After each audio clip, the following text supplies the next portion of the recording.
Welcome. In this video, we'll talk about the payment approval and dispatch flow for purchase request and raw materials.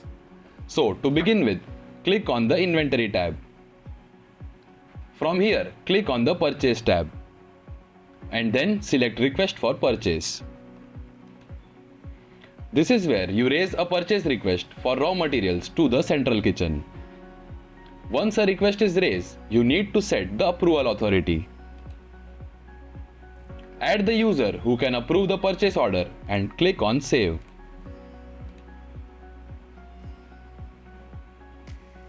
Next, to create request for purchase, click on the Create New tab. Here, first select whether the request for purchase is from a supplier, restaurant or a kitchen. Then choose the kitchen to which the request is being sent. And set the delivery date and the delivery time. Now select the raw materials needed and fill in all the required details.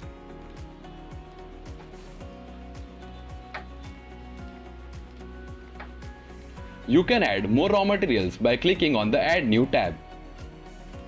After that, choose the payment type.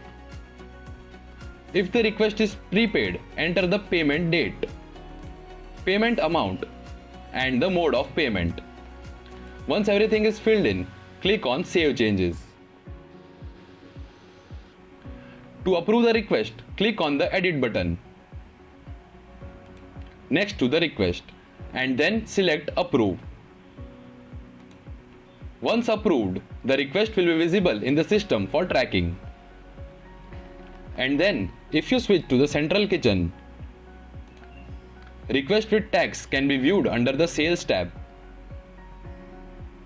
while the request without tax appear under the Transfer tab.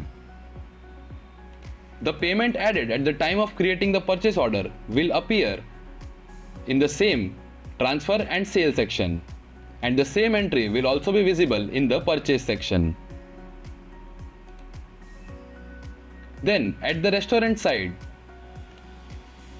go to the Purchase section, then click on the Stock Purchase and open the Create New tab. Here, select the ticket generated. Review the details carefully and then click on Save Changes. Finally, click on the View button. Then you can see the final bill. And that's it. This flow ensures smooth tracking of purchase request, approvals, payments, and dispatch, keeping your inventory management accurate and up to date.